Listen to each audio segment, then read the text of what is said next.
പരിപാടിയിലേക്ക് ആദ്യമായി എല്ലാവരെയും സ്വാഗതം ചെയ്യുന്നു. ഹരിത സാവിത്രി എന്ന പേര് അഭയാർത്ഥികളുടെ കരച്ചിൽ, കണ്ണീര്, വിലാപങ്ങൾ ഇതൊക്കെ ചേർന്നിട്ടാണ് ഇപ്പോൾ ഒരു റീഡറുടെ മനസ്സിലേക്ക് വരുന്നത്. എനിക്ക് പക്ഷേ വേറെ കുറച്ച് കാര്യങ്ങളും കൂടെ ചോദിക്കാനുണ്ട്.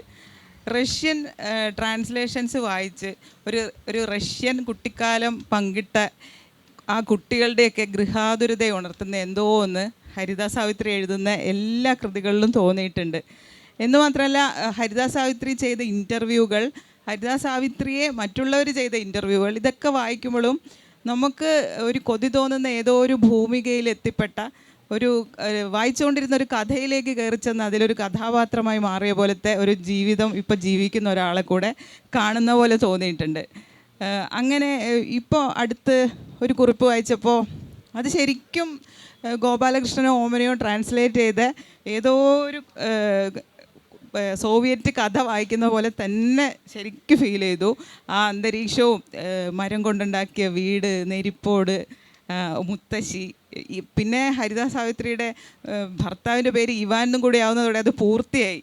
അപ്പോൾ ആ അങ്ങനെ ഒരു കഥയിലേക്ക് കയറിപ്പോയ പോലെ, അങ്ങനത്തെ ഒരു ഭൂമികയിലെത്തിയ പോലത്തെ ഒരു അനുഭവം ശരിക്കും യഥാർത്ഥത്തിൽ ഉണ്ടോ എന്നറിയാനാണ് ആദ്യം ആഗ്രഹിക്കുന്നത്. അഖില ചോദിച്ച ചോദ്യത്തിൽ കുറച്ച് കാര്യമുണ്ട്. ഞാനൊരു ചെറിയ കുട്ടിയായിരുന്നപ്പോൾ റഷ്യൻ ട്രാൻസ്ലേഷൻസ് വായിച്ചാണ് വളർന്നത്. എൻ്റെ പേരൻസ് രണ്ടുപേരും അധ്യാപകരായിരുന്നു. അവരെനിക്ക് ഒരുപാട് പുസ്തകങ്ങൾ വാങ്ങിച്ചു തന്നു. അവയെല്ലാം ട്രാൻസ്ലേഷൻസ് ആയിരുന്നു. ഞാൻ ചെറിയ പ്രായത്തിൽ തന്നെ വായനയ്ക്ക് അഡിക്റ്റായി. അപ്പോൾ പുസ്തകം നമുക്ക് എപ്പോഴും പുതിയ പുസ്തകങ്ങൾ കിട്ടണമെന്നില്ല. വായിച്ച പുസ്തകങ്ങൾ തന്നെ വീണ്ടും വീണ്ടും വായിക്കുമായിരുന്നു.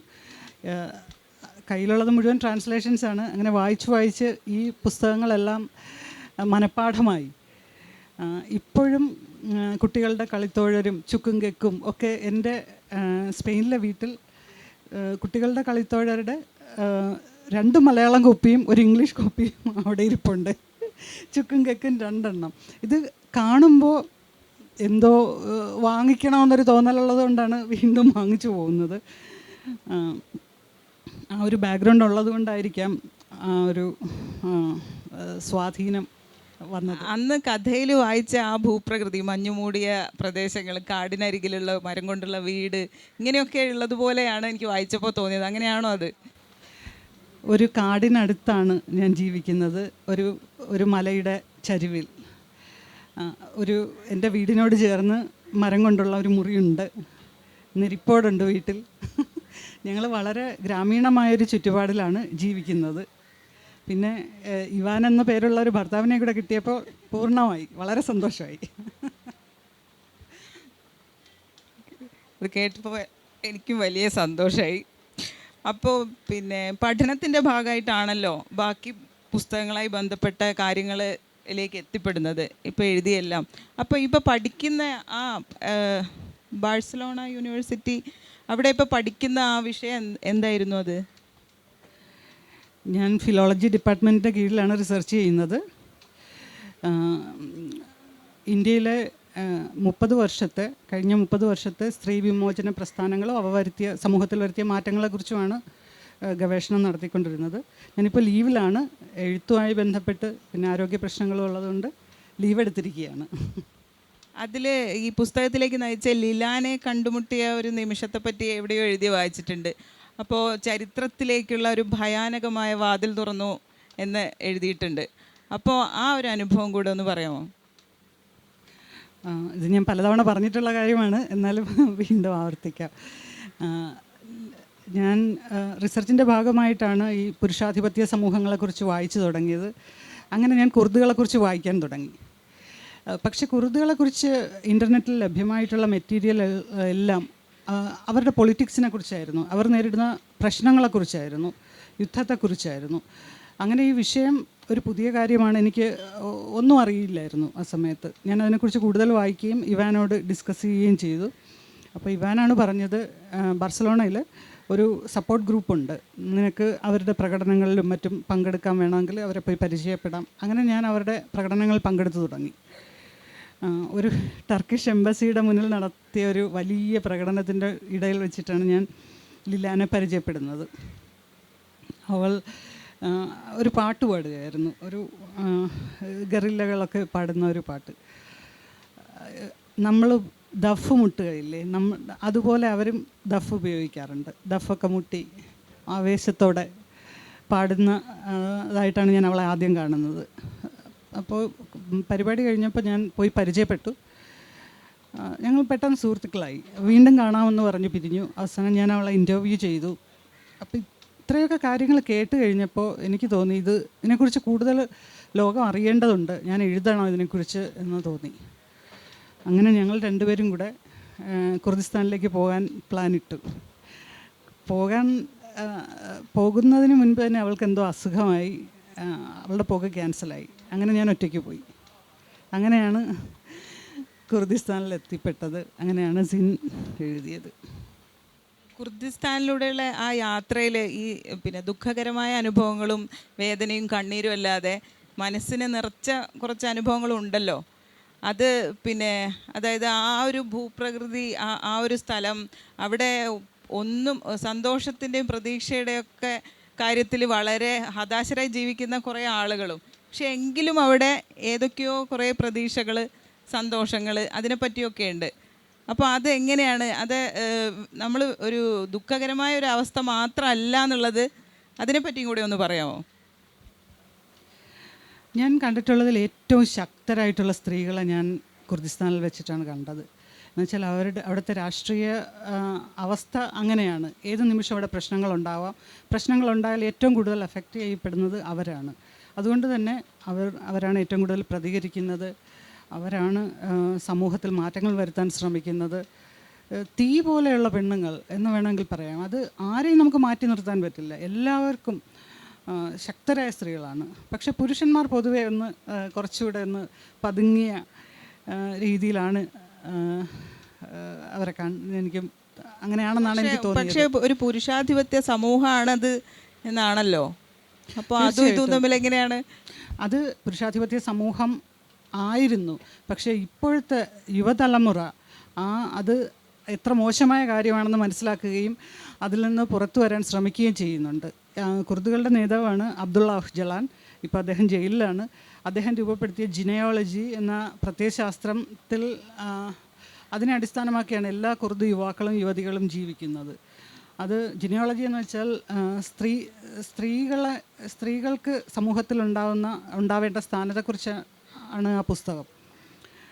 അപ്പോൾ സ്ത്രീ സ്വാതന്ത്ര്യം, സ്ത്രീ സമത്വം, അങ്ങനെയുള്ള കാര്യങ്ങളെല്ലാം അത് ചെയ്യേണ്ടതാണെന്നുള്ളത് കുർദ് യുവാക്കൾക്ക് അത് അവർക്കറിയാം. അവരതനുസരിച്ച് ജീവിക്കാൻ ശ്രമിക്കുകയും ചെയ്യുന്നുണ്ട്. അതൊരു വളരെ പ്രതീക്ഷയുണ്ടാക്കുന്ന കാര്യമാണ്. പിന്നെ സിൻ വായിച്ചിട്ടുള്ളവർക്കറിയാം, അതിൽ ചിച്ക എന്ന് പറയുന്ന ഒരു ഗ്രാമത്തിൽ കുറിച്ച്. ആ ഗ്രാമത്തിൽ ഞാൻ ശരിക്കും പോയിട്ടുണ്ട്. അതിനെക്കുറിച്ചുള്ള എല്ലാ വിവരങ്ങളും അതെല്ലാം അവിടെ നടന്ന കാര്യമാണ്. അതിലൊരു പട്ടിയെക്കുറിച്ച് ഡിസ്ക്രൈബ് ചെയ്തിട്ടുണ്ട്. ആ പട്ടിയൊക്കെ ഞാൻ കണ്ട പട്ടിയാണ്. അവിടെ ചെന്നപ്പോൾ എനിക്ക് തോന്നുന്നു ആ ഗ്രാമം സന്ദർശിക്കുന്ന ആദ്യത്തെ വിദേശിയായിരിക്കണം ഞാൻ. റംസാൻ സമയമാണ്. റംസാൻ്റെ ദിവസം ഞാൻ അവിടെയായിരുന്നു. അപ്പോൾ ഉച്ചയ്ക്ക് ഭക്ഷണം കഴിഞ്ഞിട്ട് അവരെന്നെ ആ ഗ്രാമത്തിലെ എല്ലാ വീടുകളിലും കൊണ്ടുപോയി.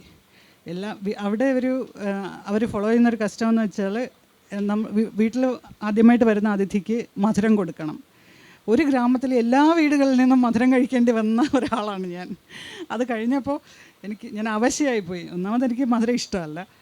മധുരം കഴിച്ച് അതൊക്കെ വളരെ രസകരമായ ഓർമ്മകളാണ്. ഇപ്പോഴും അവർ എൻ്റെ സുഹൃത്തുക്കളോട് ചോദിക്കാറുണ്ട്, എവിടെയാണ് ഹരിത, എവിടെയാണ്, വരുന്നില്ലേ? എല്ലാ റംസാൻ സീസണിലും അവർ പറയും, ഹരിത വരുന്നില്ലേ? അതൊക്കെ നല്ല ഓർമ്മകൾ തന്നെയാണ്. ഇനി എനിക്ക് ചോദിക്കാനുള്ളത് പുസ്തകത്തിൻ്റെ പേരിനെ കുറിച്ചാണ്. അത് സിൻ എന്ന് കേൾക്കുമ്പോൾ ലോകം കുർദുകളോട് ചെയ്ത മഹാഭാവത്തെയാണ് അത് സൂചിപ്പിക്കുന്നത് എന്നാണ് നമ്മൾ വിചാരിക്കുക. പിന്നെ അതിനെപ്പറ്റി വായിക്കുമ്പോഴാണ് മനസ്സിലായത് അത് കുർദുകളുടെ കുർമാഞ്ചി ഭാഷയിലെ ഒരു പദമാണ്. സിൻ എന്നതിൻ്റെ അർത്ഥം ജീനി എന്നാണ്. ആ പേര് തിരഞ്ഞെടുക്കാനുള്ള അങ്ങനെ ഒരു ചിന്തയിലേക്ക് എങ്ങനെയാണ് എത്തിപ്പെട്ടത്? കുർമാഞ്ചിയിലുള്ള ഒരു പേര് ഇടണമെന്ന് എനിക്ക് നിർബന്ധമായിരുന്നു. എന്തുകൊണ്ടെന്നാൽ കുർമാഞ്ചി ഭാഷ സംസാരിക്കുന്നതിൽ നിന്ന് ടർക്കിഷ് ഗവൺമെൻറ് അവരെ വിലക്കിയിരുന്നു. ഒരുപാട് വർഷങ്ങളോളം ആ ഭാഷ അവർക്ക് ഉപയോഗിക്കാൻ കഴിഞ്ഞിട്ടില്ല. ഇപ്പോഴും എൻ്റെ സുഹൃത്തുക്കൾക്ക് പലർക്കും അവരുടെ മാതൃഭാഷയായ കുർമാഞ്ചി സംസാരിക്കാൻ കഷ്ടിച്ച് സംസാരിക്കാമെന്നുള്ളതല്ലാതെ അവർക്ക് എഴുതാനോ വായിക്കാനോ അറിയില്ല. ചില ഗ്രാൻഡ് പേരൻസിനൊക്കെ കൊച്ചുമക്കളോട് കമ്മ്യൂണിക്കേറ്റ് ചെയ്യാൻ പറ്റുന്നില്ല എന്ന് വെച്ചാൽ അപ്പൂപ്പന്മാർക്കും അമ്മൂമ്മമാർക്കും ഒക്കെ കുർമാഞ്ചി മാത്രമേ അറിയാവുള്ളൂ. കുഞ്ഞുങ്ങൾ പഠിക്കുന്നതും വളരുന്നതും ടർക്കിഷ് ഭാഷ ഉപയോഗിച്ചിട്ടാണ്. അപ്പോൾ ഇങ്ങനെ ഒരു ഭാഷ ഉപയോഗിച്ചൊരു ജനസമൂഹത്തെ ഇങ്ങനെ ദ്രോഹിക്കുന്നത് കണ്ടപ്പോൾ ആ ഒരു ഭാഷ ഉപയോഗിച്ചുള്ള ഒരു പേര് തന്നെ ആയിരിക്കണം ഈ പുസ്തകത്തിനെന്ന് എനിക്ക് തോന്നി. അങ്ങനെയാണ് ജീനി എന്ന പേര് ഉപയോഗിച്ചത്. ജീനി എന്ന് വെച്ചാൽ നമ്മൾ ഒരു കുതിര ശരിക്കും ഒരു വൈൽഡ് ആനിമൽ പോലെയാണല്ലോ, അതിനെ മെരുക്കി നമ്മൾ ഉപയോഗിക്കാൻ വേണ്ടിയിട്ട് അതിൻ്റെ പുറത്ത് വയ്ക്കുന്ന ഒരു ഉപകരണമെന്ന് പറയാൻ പറ്റില്ല, അതിനെയാണല്ലോ ജീനി എന്ന് നമ്മൾ പറയുന്നത്. അങ്ങനെ അത് കൺട്രോളിൻ്റെ ചിഹ്നമായിട്ടാണ് ജീനി എന്ന പേരിട്ടത്. അപ്പോൾ ഈ പേര് രണ്ട് തരത്തിൽ വായിക്കപ്പെടാൻ സാധ്യതയുണ്ട് എന്നതും ഊഹിച്ചിട്ടില്ലേ? അതെ, മലയാളത്തിൽ അത് തീർച്ചയായിട്ടും സിൻ എന്ന് കാണുമ്പോൾ നമ്മുടെ മനസ്സിൽ പാപം എന്നുള്ള അർത്ഥമാണല്ലോ വരുന്നത്. അത് ഇതിനകത്ത് ഞാൻ ഒരുപാട് സിൻ എന്നുള്ള പേര് മാത്രമല്ല, അതിൻ്റെ ക്ലൈമാക്സ് വരെ വായനക്കാരുടെ ഊഹങ്ങൾക്ക് വിട്ടുകൊടുത്തിട്ടുണ്ട്. അങ്ങനെ വായനക്കാരങ്ങനെ ചുമ്മാതിരുന്ന് സുഖിക്കണ്ട. ഇപ്പോൾ ഈ സിൻ എന്ന പുസ്തകത്തിനുണ്ടായ വൻ സ്വീകാര്യതയും ഇതിനുണ്ടായ പരിഭാഷ ഇറങ്ങുകയാണ്. ഇതിനെപ്പറ്റിയൊക്കെ ഈ ലിലാൻ അവിടെ ഇരുന്നിട്ട് അറിയുന്നുണ്ടോ? അതേപ്പറ്റി എന്താണ് അവരൊക്കെ വിചാരിക്കുന്നത്, എന്താണ് പറയാറുള്ളത്? ഇത് ടർക്കിഷ് ഭാഷയിലേക്ക് ട്രാൻസ്ലേറ്റ് ചെയ്യാൻ 1-2 പബ്ലിഷേഴ്സിന് ഞാൻ അല്ല, ബുർഹാൻ സോൻമസ് എന്നൊരു ഫേമസ് ഒരു ടർക്കിഷ് റൈറ്ററുണ്ട്, അദ്ദേഹത്തെ എനിക്ക് പരിചയമുണ്ട്. അദ്ദേഹം പുസ്തകം വായിച്ചിട്ട് അദ്ദേഹം തന്നെ പബ്ലിഷേഴ്സിനെ അപ്രോച്ച് ചെയ്തു.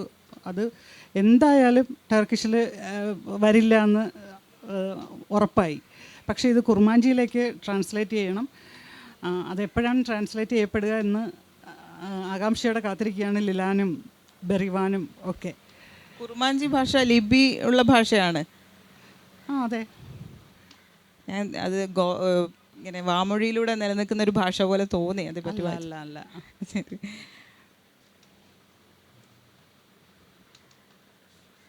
ഈ തുർക്കിയിലുണ്ടായിരുന്ന ജീവിതാനുഭവങ്ങളെ പറ്റിയാണ് വേറെ ചോദിക്കാനുള്ളത്. ഈ തുർക്കിക്ക് ഇപ്പോൾ നമുക്ക് വേദനയുടെയും കണ്ണീരിൻ്റെയും ഒക്കെ കഥ പറയും പോലെ തന്നെ ഒരു മഹത്തായ ചരിത്രമുള്ള ഒരു നാടും കൂടിയാണല്ലോ. ഓട്ടോമൻ സാമ്രാജ്യമൊക്കെ നിലനിന്നിരുന്ന ആ നാട്, അവിടെ കഴിച്ചുകൂട്ടിയ കാലത്ത് ആ ചരിത്രം ഉറങ്ങുന്ന ഭൂമിയിലൂടെ നടന്നു പോയതുപോലെ ആ ഒരു അനുഭവങ്ങളെക്കുറിച്ചുകൂടെ അറിയാൻ ആഗ്രഹം. തീർച്ചയായിട്ടും വളരെ മനോഹരമായ ഒരു സ്ഥലമാണ് ടർക്കി. അത് ഇസ്താംബുൾ പ്രധാനമായിട്ടും എത്ര ചരിത്ര സ്മാരകങ്ങളാണ്. മാത്രമല്ല കടലും നദികളും എല്ലാം കൂടെ ഇടകലർന്നൊഴുകി ഇത്രയും മനോഹരമായൊരു സ്ഥലം ഞാൻ എൻ്റെ ജീവിതത്തിൽ കണ്ടിട്ടില്ല. പക്ഷേ ഞാൻ ആദ്യം കുർദിസ്ഥാനിലേക്കാണ് പോയത്. ആ കുർദിസ്ഥാനിൽ ഞാൻ കണ്ട കാര്യങ്ങളെല്ലാം മനസ്സിൽ കിടന്ന് അത്ര മുറിവേറ്റിട്ട് വന്നതുകൊണ്ട് ഈ കാണുന്ന ആഡംബരങ്ങളും മനോഹാരിതയും ഒന്നും എന്നെ, നിങ്ങൾ എന്തിൻ്റെ മേലാണ് ഇതെല്ലാം കെട്ടിപ്പൊക്കിയതെന്ന് എനിക്കറിയാം എന്ന് മാത്രമേ എനിക്ക് തോന്നുന്നുണ്ടായിരുന്നുള്ളൂ. ശരിയാണ്. ഈ നാട്ടിൽ ഇങ്ങനെ ഒരു എഴുത്തിന് വേണ്ടി വന്നിരിക്കുന്ന മറ്റൊരു ദേശത്തുള്ള ഒരാൾ എന്നുള്ള നിലയ്ക്ക് എത്രത്തോളം ത്രെറ്റുകൾ അനുഭവപ്പെട്ടിട്ടുണ്ട് അന്ന് ഈ പുസ്തകത്തിൻ്റെ വർക്കുമായി ബന്ധപ്പെട്ട്?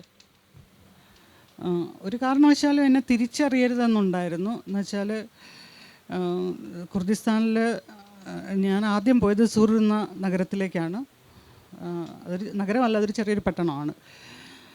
അവിടെ അതിൻ്റെ നോവലിൻ്റെ ആദ്യത്തെ അധ്യായത്തിൽ തന്നെ പോലീസ് പെട്രോളിനെ കുറിച്ച് ഞാൻ എഴുതിയിട്ടുണ്ട്. ഓരോ 5 മിനിറ്റ് കൂടുന്തോറും കവചിത വാഹനങ്ങൾ, തോക്കുകൾ ഇങ്ങനെ പുറത്തേക്ക് നീണ്ടു നിൽക്കുന്ന കവചിത വാഹനങ്ങൾ ഇങ്ങനെ കടന്നു പോയിക്കൊണ്ടിരിക്കുകയാണ്. അതൊക്കെ ശരിക്കും ഉള്ളത് തന്നെയാണ്. നമ്മുടെ മുഖത്തേക്ക് അവരിങ്ങനെ സൂക്ഷിച്ച് നോക്കിക്കൊണ്ടിരിക്കും. അപ്പോൾ കഴിയുന്നത്രയും തിരിച്ചറിയപ്പെടാതിരിക്കുക എന്നുള്ളത് പ്രധാനമായിരുന്നു. ഞാൻ അവിടുത്തെ വസ്ത്രങ്ങളൊക്കെ ധരിച്ച് അവിടെ ഉള്ള ഒരു സാധാരണ സ്ത്രീയെ പോലെ തന്നെയാണ് ഞാൻ അവിടെ കൂടുതൽ സമയം ചിലവഴിച്ചത്. പിന്നെ അതാണ് പ്രധാനമായിട്ടും ചെയ്തത്. ഒരു ഡിസ്ഗൈസിൽ എന്ന പോലെയാണ് അവിടെ ജീവിച്ചത്. അവിടെ യൂറോപ്യൻസ് ഉണ്ട്, ജേർണലിസ്റ്റുകൾ, പക്ഷേ അവരെ കണ്ടാൽ പെട്ടെന്ന് തിരിച്ചറിയാം. പക്ഷെ ഒരു ഇന്ത്യക്കാർ എന്തിനവിടെ വന്നു എന്നൊരു ചോദ്യം വന്നു കഴിഞ്ഞാൽ, ജയിലിലായി കഴിഞ്ഞാൽ അവിടെ നിന്ന് ഒരു കാരണവശാലും പുറത്തു വരാൻ പറ്റില്ല. രാജ്യദ്രോഹ കുറ്റമോ ടെററിസമോ എന്തെങ്കിലുമൊക്കെ ചുമത്തി പറയാൻ നമ്മുടെ കയ്യിൽ ഉത്തരവില്ല. നമുക്ക് സപ്പോർട്ട് ചെയ്യാൻ ഒരു പത്രത്തിൻ്റെയോ ഒന്നും പിൻബലമില്ല. അതുകൊണ്ട് തന്നെ വളരെ സൂക്ഷിച്ചാണ് അവിടെ ജീവിച്ചത്. ഞാൻ തിരിച്ചു വരുന്ന സമയത്ത് ഞാൻ എയർപോർട്ടിൽ നിൽക്കുമ്പോൾ, ഇമിഗ്രേഷനിൽ ക്യൂവിൽ നിൽക്കുമ്പോൾ എൻ്റെ മുന്നിൽ നിന്ന ഒരച്ഛനെയും മകളെയും പോലീസുകാർ വന്ന്, ഒരു 10-20 പോലീസുകാർ ഒരുമിച്ച് വന്ന് പിടിച്ചുകൊണ്ട് പോകുന്നത് ഞാൻ കണ്ടതാണ്. അതുകൂടെ കണ്ടപ്പോഴേക്കും ആകെപ്പാടെ പേടിയായി. ബാർസലോണയിൽ ഫ്ലൈറ്റ് ഇറങ്ങുന്നത് വരെ പേടിയായിരുന്നു. ഇപ്പോൾ ഒരുപാട് നാടുകളിൽ ജീവിച്ച്, അതായത് മലയാളിയാണെങ്കിലും ഇപ്പോൾ ഒരു മലയാളി അല്ല എന്നതുപോലെ ജീവിക്കുന്ന ഒരാളെന്നുള്ള നിലയ്ക്ക് ഈ ലോകത്തുള്ള ഈ എല്ലാ രാജ്യങ്ങളിലെയും സ്ത്രീകളുടെ അവസ്ഥ, കുടുംബത്തിൻ്റെ അവസ്ഥ, ഒരുമിച്ച് നിൽക്കണം എന്നാഗ്രഹിക്കുന്ന ആളുകൾ പങ്കിടുന്ന കാര്യങ്ങൾ, ഇതിനൊക്കെ ഒരു ഏകതാനത ഉണ്ട് എന്നാണോ തോന്നിയിട്ടുള്ളത്? അല്ലെങ്കിൽ ഓരോ രാജ്യത്തും ഇതിനെയൊക്കെ കൈകാര്യം ചെയ്യുന്ന രീതിയിൽ വ്യത്യാസം ഉണ്ടെന്നാണോ? കൂടിയും കുറഞ്ഞും ഇരിക്കും എന്നുള്ളത് ശരിയാണ്. പക്ഷേ സ്ത്രീകൾ അനുഭവിക്കുന്ന പ്രശ്നങ്ങൾ ഏകദേശം ഒന്ന് തന്നെയാണ് എല്ലായിടത്തും. പിന്നെ യൂറോപ്യൻ രാജ്യങ്ങളിലൊന്നും ഈ സ്ത്രീധന പീഡനങ്ങളോ അങ്ങനെയുള്ള കാര്യങ്ങളൊന്നുമില്ല. പക്ഷേ സ്ത്രീകൾ സഫർ ചെയ്യുന്നത് കുട്ടികളുടെ കാര്യത്തിലാണെങ്കിലും, വിവാഹമോചിതരാകുന്നവർ, അങ്ങനെയുള്ളവരൊക്കെ അനുഭവിക്കുന്ന പ്രശ്നങ്ങളൊക്കെ സമാനമാണെന്ന് തോന്നാറുണ്ട്. പിന്നെ അത് ഓരോ രാജ്യങ്ങളെയും അനുസരിച്ചിരിക്കും. ചില വളരെ കൺസർവേറ്റീവായിട്ടുള്ള രാജ്യങ്ങളുണ്ട്. ഇപ്പോൾ ടർക്കിയുടെ ഉദാഹരണം തന്നെ, അത് വളരെ കൺസർവേറ്റീവായിട്ടുള്ള ഒരു രാജ്യമാണ്. അവിടെ ഇപ്പോഴും ഓണർ കില്ലിങ്സ് വരെ നിലനിൽക്കുന്ന ഒരു സ്ഥലമാണ്. ഇനി എനിക്ക് വ്യക്തിപരമായിട്ട് അറിയാൻ ആഗ്രഹമുള്ള കുറച്ച് കാര്യങ്ങൾ, പുറത്തു പോയപ്പോൾ കഴിച്ച ഭക്ഷണങ്ങൾ, അതിനെപ്പറ്റി കേൾക്കാൻ ശരിക്കും താല്പര്യമുണ്ട്. അതിനെപ്പറ്റി ഒന്ന് ചെറിയൊരു വിവരണം നൽകിയാൽ. ഞാൻ കഴിച്ച ഭക്ഷണത്തെക്കുറിച്ച് എല്ലാം ഞാൻ പുസ്തകങ്ങളിൽ വളരെ വിശദമായിട്ട് എഴുതിയിട്ടുണ്ട്. അത് വായിച്ചിട്ടുള്ള പലരും എൻ്റെ അടുത്ത് പറഞ്ഞിട്ടുണ്ട്, ഈ പുസ്തകം വായിക്കുമ്പോൾ കൊതി വരുന്നു എന്ന്. അങ്ങനെ ഞാൻ എവിടെ പോയാലും മിക്കവാറും ഭക്ഷണങ്ങളെല്ലാം കഴിക്കുന്ന ഒരാളാണ്. പരീക്ഷണങ്ങൾ നടത്താൻ ഇഷ്ടപ്പെടുന്ന ഒരാളാണ്. അങ്ങനെ ഓർത്തെടുക്കാൻ കുർദിഷ് ഫുഡ് ഓർത്തെടുക്കാൻ കുർദിഷ് ഫുഡ് അവർ നമ്മളുടെ മസാലകൾ, കറുവപ്പട്ട, ഗ്രാമ്പൂ ഒക്കെ ഉപയോഗിക്കാറുള്ളത് കൊണ്ട് നമ്മുടെ ഭക്ഷണവുമായിട്ട് കുറച്ച് സാമ്യമുണ്ട്. അത് ചീസ് ഒരുപാടുണ്ട് അവരുടെ ഭക്ഷണത്തിൽ. അത് വീട്ടിലുണ്ടാക്കുന്ന ചീസ് തന്നെയാണ്. അങ്ങനെ ഇല്ല, ചില കുറിപ്പുകൾ വായിച്ചപ്പോൾ ഈ തരത്തിലുള്ള കൊതി തോന്നുന്ന കുറിപ്പുകൾ കണ്ടതുകൊണ്ടാണ് ഞാൻ ആ ഒരു ചോദ്യം കരുതി വെച്ചത്. നമ്മുടെ എല്ലാ സംസ്കാരത്തിൻ്റെയും ഭാഗമാണ് ഭക്ഷണം. അപ്പോൾ നമ്മളൊരു സ്ഥലത്തെക്കുറിച്ച് എഴുതുമ്പോൾ ഭക്ഷണത്തെക്കുറിച്ച് ഡിസ്ക്രൈബ് ചെയ്തില്ലെങ്കിൽ അത് പൂർണ്ണമാവത്തില്ല എന്ന് തോന്നാറുണ്ട്. അതുകൊണ്ടാണ് അങ്ങനെ അതുകൂടെ ഉൾപ്പെടുത്തുന്നത്. ഇപ്പോൾ ലേറ്റസ്റ്റ് ആയിട്ട് മാതൃഭൂമി ആഴ്ചപ്പതിപ്പിൽ വന്ന അഭിമുഖം ഒരു ലെബനനുള്ള ഒരു ആക്ടിവിസ്റ്റിൻ്റെ, ഇത്തരത്തിലുള്ള ഈ രാജ്യങ്ങളിൽ നിന്നുള്ള ഇത്തരം ആളുകളിലേക്ക് തന്നെ ശ്രദ്ധ കേന്ദ്രീകരിക്കുന്നു. അങ്ങനെ തോന്നിയിട്ടുണ്ടോ? എപ്പോഴും അവിടെ നിന്നുള്ള ഒരു നിലവിളികളുടെ ശബ്ദമായിട്ട് സ്വയം അടയാളപ്പെടുത്തുന്നത് പോലെ? യൂറോപ്പിൽ താമസമാക്കിയ സമയത്ത് ഞാനും മറ്റുള്ളവരെ പോലെ സ്ഥലങ്ങൾ കാണാനും എൻജോയ് ചെയ്യാനും ഭക്ഷണം കഴിക്കാനും യാത്രകൾ ചെയ്യാനും ഒക്കെ ആയിരുന്നു ഇഷ്ടപ്പെട്ടിരുന്നത്. പിന്നീട് ഞാൻ മടുത്തു ആ ജീവിതം. എനിക്ക് പിന്നീട് ആളുകളുടെ പ്രശ്നങ്ങളിലേക്കായി. അത് ഞാൻ ചെയ്ത ഒരു കോഴ്സുമായിട്ട് ബന്ധപ്പെട്ടാണ് എനിക്ക് അങ്ങനെ ഒരു വലിയൊരു മാറ്റം ഉണ്ടായത്. യൂണിവേഴ്സിറ്റി ഓഫ് ബാർസലോണയിൽ നിന്ന് ഞാനൊരു മാസ്റ്റേഴ്സ് ഡിഗ്രി എടുത്തിരുന്നു, construction and representation of cultural identities എന്ന്. അത് പ്രവാസത്തെക്കുറിച്ചും അഭയാർത്ഥി പ്രശ്നങ്ങളെക്കുറിച്ചും അങ്ങനെയൊക്കെയുള്ള വിഷയങ്ങളാണ് അതിനകത്ത്. വംശഹത്യകളെക്കുറിച്ചും അതൊക്കെ പഠിച്ചിട്ട് നമ്മളെ ടീച്ചേഴ്സ് ഒന്നും പഠിപ്പിച്ചിട്ടില്ല. അവർ നമ്മളെ കാര്യങ്ങൾ മനസ്സിലാക്കാൻ പ്രേരിപ്പിക്കുകയായിരുന്നു. ആ വിഷയങ്ങളിലൂടെ നമ്മളെ ഇങ്ങനെ കടത്തിവിടുകയായിരുന്നു. ഓരോ തവണയും ഓരോ കോഴ്സും കഴിഞ്ഞിറങ്ങുമ്പോൾ കുറേ വിദ്യാർത്ഥികളവിടെ പഠിക്കാൻ ചെല്ലുന്നു, തിരിച്ചിറങ്ങുന്ന ആക്ടിവിസ്റ്റുകളാണ്. അങ്ങനെയുള്ളൊരു കോഴ്സാണത്. അത് ചെയ്ത് കഴിഞ്ഞപ്പോഴാണ് എനിക്ക് തോന്നിയത് ജീവിതം ഇങ്ങനെയല്ല ഞാൻ ജീവിക്കേണ്ടത്, എനിക്ക് ചുറ്റുമുള്ള കാര്യങ്ങളിലൂടെ ഞാൻ ശ്രദ്ധിക്കേണ്ടതുണ്ട് എന്നെനിക്ക് മനസ്സിലായി. അത് കഴിഞ്ഞപ്പോൾ അതിൻ്റെ വ്യക്തിത്വത്തിലൊരു വലിയൊരു മാറ്റം തന്നെ കൊണ്ടുവന്നു. അത്തരത്തിലുള്ള ഒരു സമപ്പെടൽ ഇവിടെ കേരളത്തിൽ നടക്കുന്ന ഏതെങ്കിലും പ്രശ്നങ്ങളോടോ മറ്റോ ഉണ്ടായിട്ടുണ്ടോ? കേരളത്തിലെ പ്രശ്നങ്ങളിലൊന്നും ഇടപെടാൻ എനിക്ക് താല്പര്യമില്ല. ഇവിടെ അതിനൊക്കെ കഴിവുള്ള ഒരുപാട് ആളുകളുണ്ട്. അതിനകത്ത് എൻ്റെയും കൂടെ ഒരു ഇടപെടലിൻ്റെ ആവശ്യമുണ്ടെന്ന് എനിക്ക് തോന്നിയിട്ടില്ല.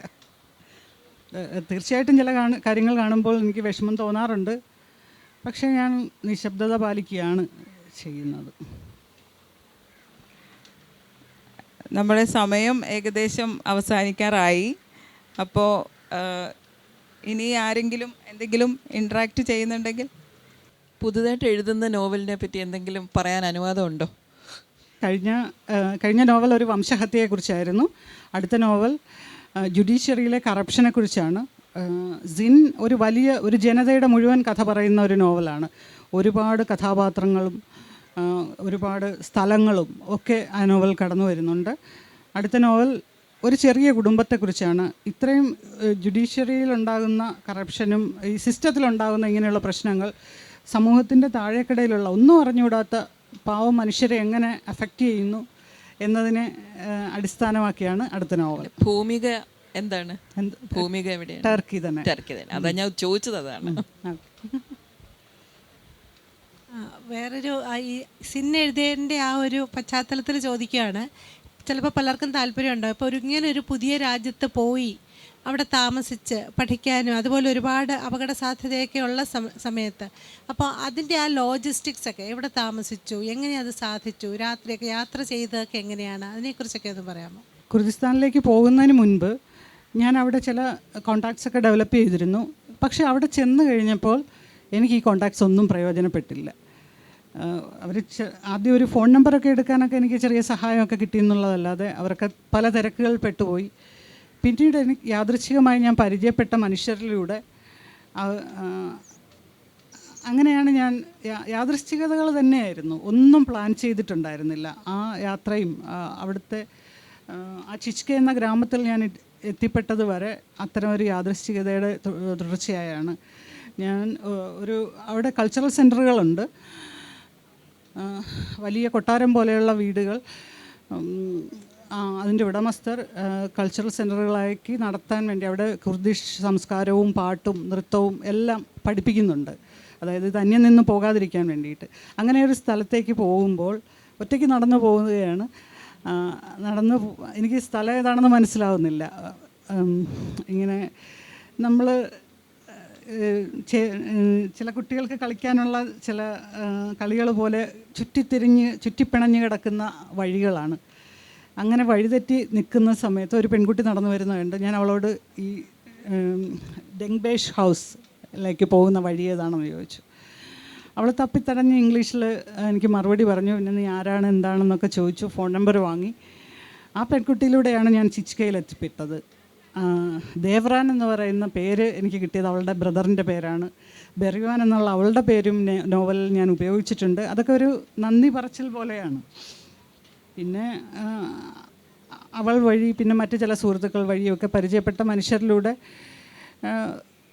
ഞാൻ പല സ്ഥലങ്ങളും കാണാൻ പോയി, പല വീടുകളിൽ പോയി താമസിച്ചു, ഇരകളോട് സംസാരിച്ചു.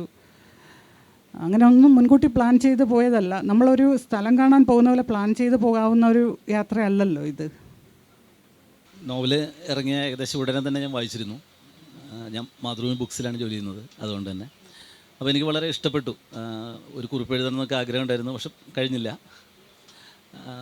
പൊതുവെ മലയാളത്തിലൊരു രീതി അല്ല. മലയാളത്തിലെ രീതി എന്ന് പറഞ്ഞാൽ ഗോപികൃഷ്ണൻ്റെ ഒരു കാർട്ടൂണുണ്ട്, അതിൽ കേരളത്തെ വിശേഷിപ്പിക്കുന്നത് ഈ പാവയ്ക്ക പോലത്തെ ഒരു സ്ഥലം എന്നാണ്. അത് വന്നിട്ട് ജയലളിത വിലക്കി ചോദിക്കുന്നു. കാരണം ശരിയാണ്, നമ്മളെ നോക്കിക്കഴിഞ്ഞാൽ കുറേ കൂടി കൾച്ചറും കുറേ കൂടി വൈവിധ്യമുള്ളൊരു സ്ഥലമാണ് തമിഴ്നാട്.